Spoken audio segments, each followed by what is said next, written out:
Los secretos de las grandes pinturas.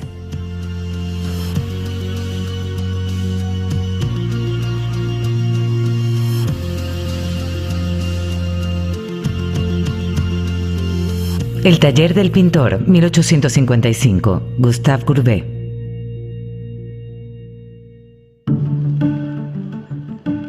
París era una ciudad importante en la segunda mitad del siglo XIX, con restaurantes de moda, cabarets y teatros que ofrecían espectáculos sobre una sociedad prodigiosa, frívola y despreocupada. La revolución industrial produjo riqueza y fortuna que luego se esfumaron en el mercado de valores. Las personas gastaban sin control y el arte se puso de moda. Después de Londres y Nueva York, París finalmente fue anfitrión de la Exposición Universal y la unió por primera vez al Salón de las Bellas Artes.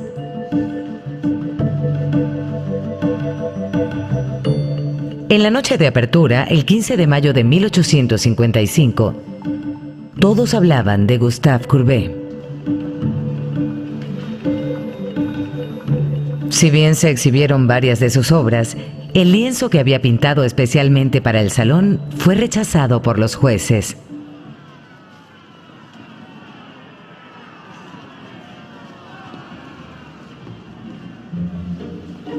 Volvamos al pasado, a la primavera de 1854. Courbet trabajaba con entusiasmo en una pintura de la que estaba convencido no pasaría desapercibida. Una composición muy ambiciosa de casi 6 metros por 4, pero con un título discreto: El taller del pintor. ¿Qué ven? Courbet pintaba rodeado por una pequeña multitud en medio de su taller. De un lado, sus amigos, entre los que reconocemos al poeta Charles Baudelaire y el filósofo Pierre-Joseph Proudhon, cazadores, mendigos y sacerdotes. ¿Qué historia está tratando de contar Courbet con esta pintura? Para averiguarlo, debemos examinar los personajes, los gestos y las caras ocultas del lienzo. Así descubriremos los secretos de la obra, con el fin de entender lo que nos está diciendo acerca de su pintor y su... Courbet describió su proyecto en una carta a su gran amigo, el autor Jean Fleury, también presente en la escena. Es la alta sociedad, la baja y la clase media. En una palabra, es mi forma de ver los intereses y las pasiones de la sociedad. Es el mundo pintado en mi taller. En otra carta a Alfred Bruyas, el mecenas de Montpellier, que estaba también en el lienzo, agregó: hago la pintura más sorprendente que se puede imaginar. Hay 30 personas de tamaño natural. Es la historia moral y física de mi estudio. Veamos el lienzo. Está ordenado como el del día del juicio, con Courbet pintado en el centro, como si fuera Dios separando las almas. Los elegidos están a la derecha y los condenados a la izquierda. ¿Es así de simple? Por supuesto que no, pero luego lo retomaremos. Vamos a enfocarnos en el centro de la obra, el pintor y su caballete, sobre el que hay un paisaje observado inocentemente por un pequeño pastor que lleva zuecos. Es un paisaje de Franco Condado, la región natal de Courbet. Gustave Courbet, un provinciano que se trasladó a París, estaba seguro de su talento. Cuando llegó a la capital a los 20 años, solo tenía una cosa en mente: ser exitoso. Le escribió a sus padres: quiero todo o nada. En un plazo de 5 años tengo que darme a conocer en París. El tema de sus obras tomaba a menudo diferentes trayectorias artísticas. Se pintó a sí mismo como un hombre joven y guapo, un hombre sombrío obsesionado con su arte. Esta serie de autorretratos era una manera de sobresalir del resto.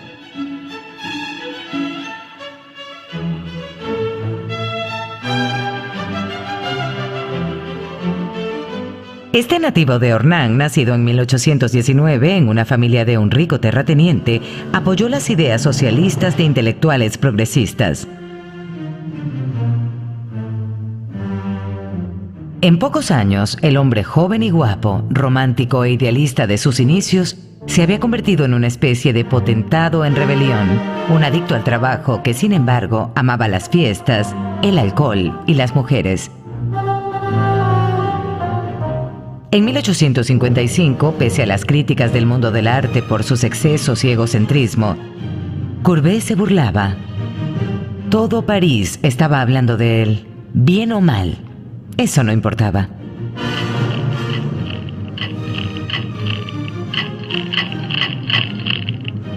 La provocación de Courbet era mucho más que una postura.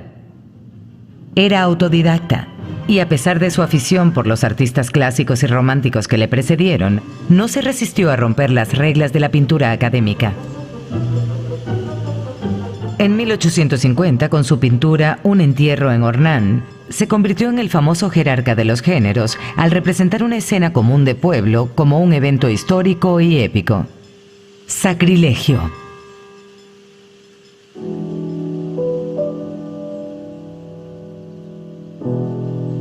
Con el taller del pintor, derribó definitivamente la norma establecida en 1667 por la Academia Francesa de Bellas Artes.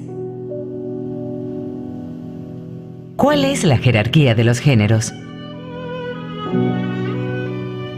Él lleva a lo más alto las composiciones ambiciosas con temas religiosos, mitológicos e históricos que transmiten un mensaje moral.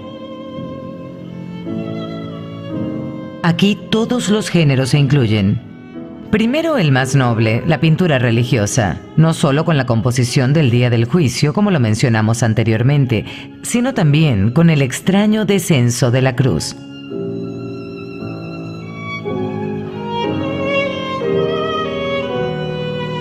Luego, las escenas de la vida cotidiana, las llamadas escenas de género, con clientes exóticos reunidos en torno a un trapero. Por supuesto, el del retrato con él en el centro, rodeado por esta curiosa galería de alrededor de 30 personas. El paisaje representa un cuadro dentro de otro cuadro.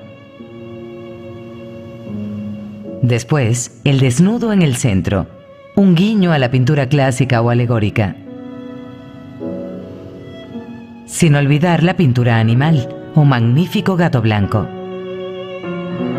Por último, el menos noble de los géneros, la naturaleza muerta, representada por el sombrero y la guitarra tendidos en el suelo, y un memento mori, un cráneo colocado sobre un periódico arrugado.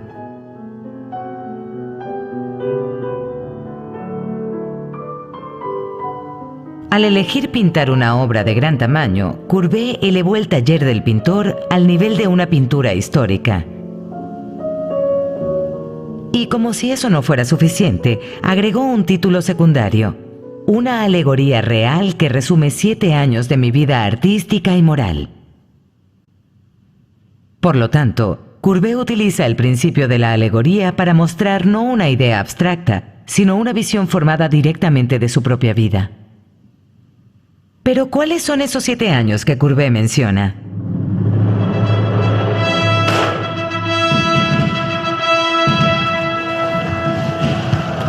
El artista nos está enviando de vuelta a febrero de 1848. En parte de Europa, la ira aumentaba y las personas se estaban sublevando.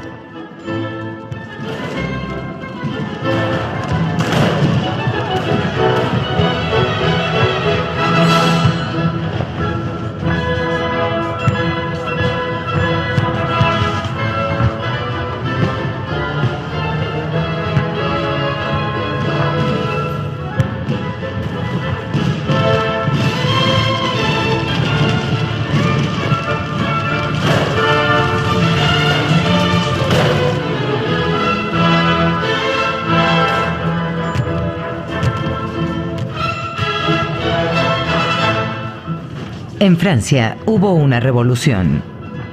La monarquía de Julio fue anulada por los liberales y republicanos.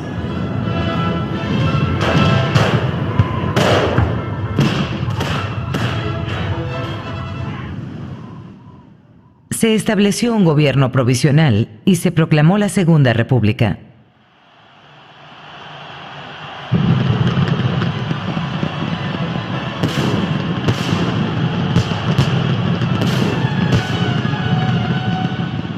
Luis Napoleón Bonaparte, elegido solo por votos masculinos, se convirtió en el primer presidente de la República Francesa.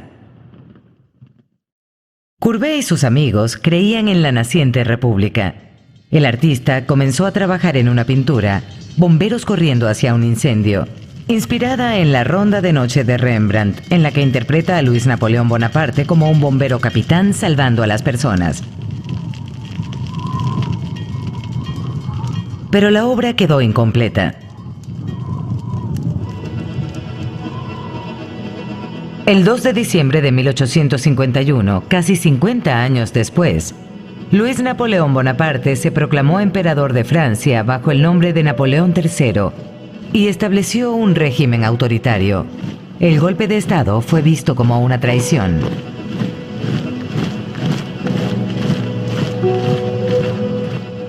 Debido a que Courbet siempre apoyó a los republicanos, se ganó la reputación de ser un peligroso rebelde del 48. Pero estuvo lejos de salir a las calles. Era un antimilitarista. Escribió a sus padres: "No voy a luchar. Primero porque no creo en la guerra, en los fusiles y en los cañones, y porque no está en mis principios. Además, he estado luchando en una guerra intelectual desde hace 10 años. La segunda razón es porque no soy dueño de un arma y no me veré tentado a eso". Con una postura fuerte y declaraciones radicales, Courbet representaba una figura nueva en el mundo del arte: el artista comprometido. Sin olvidar su permanencia en los libros buenos de las autoridades y su perfil de excelente hombre de negocios. Voluntariamente le dio la bienvenida a las parejas burguesas adineradas y a los nuevos empresarios para recorrer sus talleres en carruaje. Su taller en la calle Hautefeuille fue muy visitado. Allí Courbet siempre había gobernado. Entre los visitantes estaban periodistas, escritores y filósofos con los que el pintor entabló vívidas discusiones. Los intelectuales se codeaban con los clientes de encargos. Charles Baudelaire era desde hace mucho tiempo un interlocutor de confianza del taller. El poeta pensó en la crítica de arte como una disciplina literaria por derecho propio. En sus escritos apreció obras con sentimientos y gustos afines. Courbet hizo fiestas maravillosas. La gente leía poesía en voz alta, la cerveza fluía y los huéspedes se turnaban en el piano mientras él mostraba sus últimos cuadros.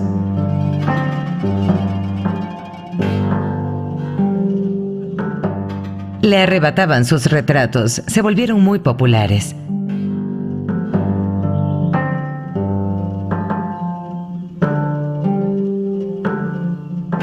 Pero algunas de sus pinturas provocaban risa o incomprensión, como la de las bañistas de 1852, que se asemejaban a caballos de tiro y horrorizaron a la prensa. Los caricaturistas no tardaron en burlarse de esa nueva pintura y su autor. El comentario del hijo de Alejandro Dumas fue inequívoco: ¿de qué clase de unión entre una babosa con un pavo real, de qué antítesis genital, de qué grasa goteante puede provenir esa cosa llamada Gustave Courbet? Esa imbécil e impotente encarnación del ser.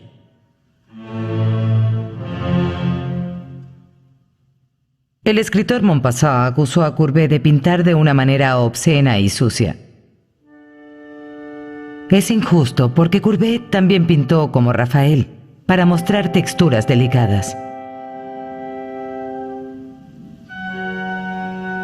Como dijo Jean Fleury, con el pincel de Courbet, una mujer luce más auténtica de lo que ella misma ve ante su espejo.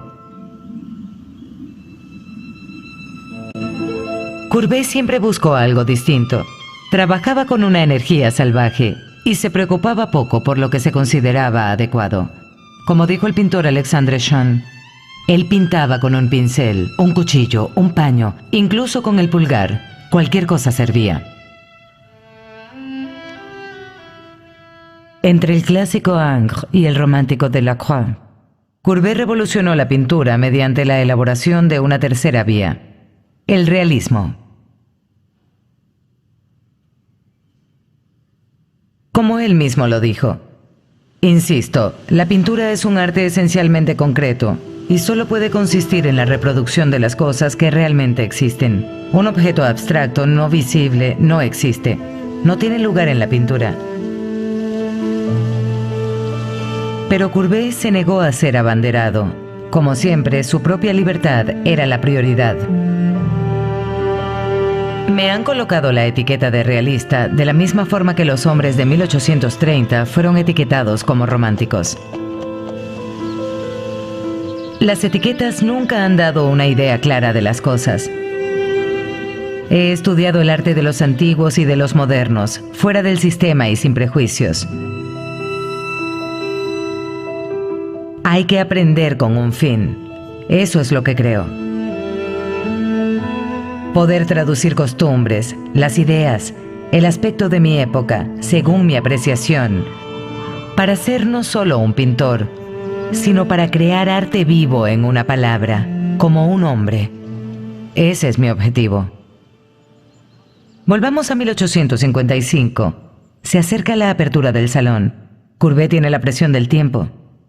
Es la historia moral y física de mi taller, repitió en una carta a Champfleury. Tengo 2 meses y medio para terminarlo, y si mis cálculos son correctos, eso significa 2 personajes por día. Como puedes ver, no me voy a divertir. Courbet se sentía lo suficientemente capaz. Para completar el taller del pintor a tiempo, comenzó una verdadera carrera contrarreloj. Empezó con los collages. Utilizó pinturas ya existentes para algunos de los retratos, como la de Baudelaire y la de su amigo de la infancia, el violinista Alfonso Promayet, a quienes había pintado varios años antes. Para representar a su mecenas, Alfred Bouilloz, se inspiró en el retrato de perfil del mismo. Courbet le escribió: «Se encuentra en un lugar magnífico. Está triunfante y comandante. Los pintores de Besançon vinieron a verlo. Estaban abrumados, sorprendidos por nuestros 2 perfiles». Bouilloz parecía compartir la misma obsesión narcisista de Courbet. Tenía 34 retratos de sí mismo, 4 pintados por Courbet y otros por Delacroix, Couture y Cabanel. Este conocedor de Montpellier, hijo de banquero, gastó su fortuna en cuadros de Millet, Rousseau, Díaz y Delacroix. Mientras Courbet estaba trabajando en el taller del pintor, Bouilloz estaba ocupado en la Feria Mundial, presentando El Encuentro o Buenos días, señor Courbet, pintado el año anterior, en el que se establecía amistad con el pintor y se notaba su condición de patrono de las letras. La crítica y el público se burlaban de la pintura, ya que evidenciaba la vanidad del artista. El encuentro de Courbet, el más desquiciado con 3 personajes, no es lo que pensábamos. Bouilloz estaba extremadamente disgustado por esa recepción y rompió todas las relaciones con el pintor solo 2 años después de conocerlo. En su trabajo de El taller del pintor, Courbet también se inclinó hacia un proceso que fuera entonces tecnología de última generación, la fotografía. Inventada en 1826 por Nicéphore Niepce y luego comercializada en 1839 por Louis Daguerre, este proceso revolucionario fue considerado por numerosos pintores como una competencia directa que podría hacerles reducir sus ingresos. Courbet no compartía los temores de sus compañeros artistas y utilizó la fotografía para preparar sus escenarios. En El taller del pintor, el desnudo central fue inspirado por una fotografía. A pesar de la falta de tiempo, el análisis de rayos X ha revelado varios retoques. Algunas de las características desaparecieron. Algunas pinturas de fondo, un estanque con algunos objetos en él, dejando una pared desnuda en lo alto, que el pintor Jean-Jacques Senney más tarde describiría como un fondo que incluso Velázquez no pudo haber pintado mejor. Un personaje en específico fue eliminado del grupo. Posiblemente la amante de Baudelaire, Jeanne Duval. ¿Acaso el reconocido poeta se niega a dar a conocer su vida privada? La pintura se terminó justo a tiempo. Courbet la llevó en el último minuto al Salón de la Exposición Universal. Se dio el veredicto: rechazado. A pesar de que 11 de sus pinturas fueron incluidas en la selección oficial, Courbet estaba furioso porque el taller del pintor estaba ausente.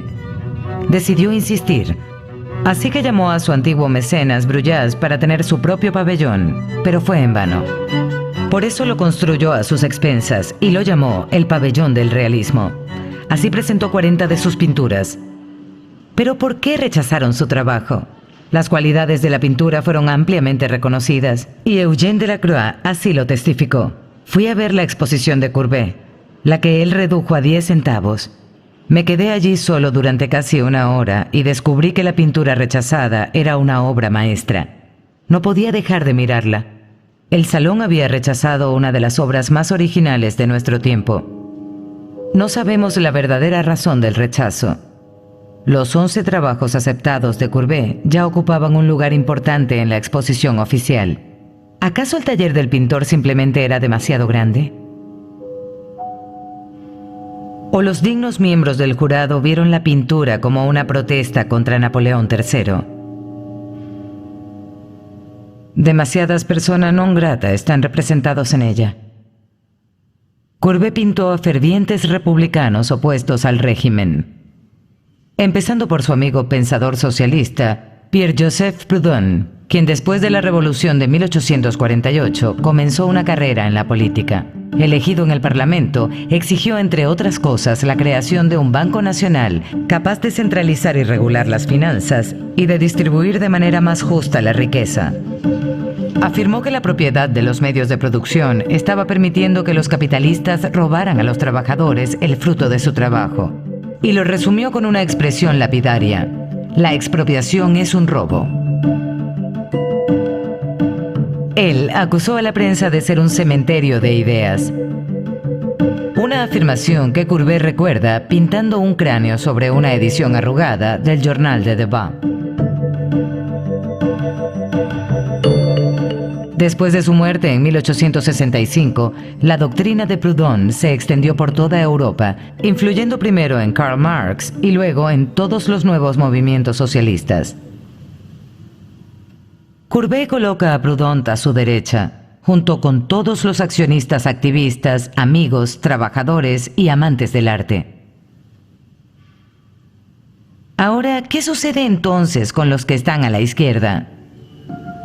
Es una galería compleja e intrigante. Durante las décadas siguientes, dio lugar a numerosas y amargas interpretaciones debatidas con fervor. El cazador que llevaba el pañuelo de rayas rojas, el campesino y el trabajador podrían encarnar el mapa de la Europa revolucionaria y las naciones que se erigían.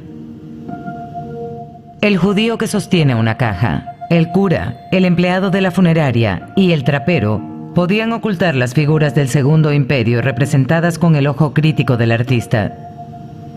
Pocas personas están de acuerdo con esto, salvo por el guardabosque con su perro en el primer plano. Solo puede ser Napoleón III. Más allá de la semejanza física, podemos decir que es Napoleón III por sus botas, un signo distintivo del emperador. Tanto es así que en algunas caricaturas la presencia de una bota era suficiente para personificarlo. Pero ¿por qué ningún observador de la época alude a ese guardabosque como un emperador? Debido a la censura, la más estricta que Francia había conocido. El solo hecho de sugerir la figura de Napoleón III podría haber sido considerado como un crimen de lesa humanidad que debía ser castigado con una pena en prisión. Pero también, más allá de un análisis demasiado rígido o demasiado político del trabajo que desvanece las intenciones reales del artista, la pintura de Courbet es ante todo imaginativa. Se ajusta perfectamente a la definición de la poesía de su amigo Charles Baudelaire. La poesía, bajo pena de muerte o deterioro, no puede asimilar por sí misma la ciencia o la ética.